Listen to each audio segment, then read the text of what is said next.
Si nous désirons, nous aspirons, nous voulons comprendre comment l'œuvre de séduction mondiale qui ouvre le chemin aux puissances naturelles du mal et entraîne toutes les nations à une rébellion ouverte contre Dieu, il nous faut saisir ce que disent les Écritures de l'homme irrégénéré et du monde. Dans l'Apocalypse, Satan est appelé le séducteur de toute la terre. Et il est bien cela, le séducteur dès le commencement. Nous savons que tout le monde est soumis à la puissance du malin. 1 Jean 5, 19, dit l'apôtre, qui décrit le monde d'alors comme déjà profondément enveloppé de ténèbres et entraîné à sa perte par les légions d'esprits maudits. Séduit, ce mot exprime exactement l'état de tous ceux qui n'ont pas été régénérés, qui ne sont pas passés par la nouvelle naissance, quelle que soit leur race, leur culture ou leur sexe. Nous aussi étions autrefois insensés, désobéissants, égarés, esclaves de toutes sortes de plaisirs et de passions, dit l'apôtre Paul en parlant de lui. Et cependant, dans cette première condition dont il parle ainsi, il était un homme religieux sans péché, pour ce qui est de la justice, de la loi, Philippiens 3, 6. Tout homme qui n'est pas régénéré est séduit. D'abord, par son propre cœur naturellement perfide. Le cœur est trompeur et désespérément malin. Ésaïe 44, 20, Jérémie 17, 9. Ensuite, par le péché.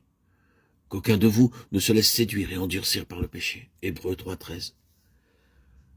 Le Dieu de ce monde ajoute à ce qui précède l'aveuglement de l'entendement, afin que celui-ci ne soit point illuminé des splendeurs du glorieux évangile de Christ, qui dissiperait les ténèbres. 2 Corinthiens 4, 4. Et les séductions du malin ne cessent point lorsque la vie divine s'est communiquée à l'homme et que celui-ci est régénéré. Car l'aveuglement de l'intelligence ne se dissipe que dans la mesure où l'on voit les mensonges et les impostures de Satan et où ils sont chassés par la lumière de la vérité, même quand le cœur est renouvelé et que la volonté s'est tournée vers Dieu. Il n'en demeure pas moins que le tempérament de l'homme reste tout imprégné de dispositions à s'illusionner sur soi et que la puissance d'aveuglement du malin sur l'entendement de l'homme subsiste en une certaine mesure, comme cela nous est affirmé dans les Écritures. L'homme est séduit quand il entend la parole de Dieu et ne la met pas en pratique. Jacques 1, 22, Luc 6, 49.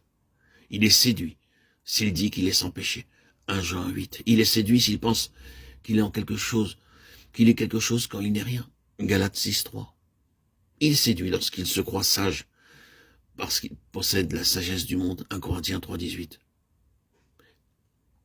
Il est séduit quand il croit être religieux alors qu'une langue qui n'est pas tenue en bride révèle sa vraie condition. Jacques 1, 26. Il est séduit quand il s'imagine pouvoir semer impunément sans récolter ce qu'il sème. Galates 6, 7.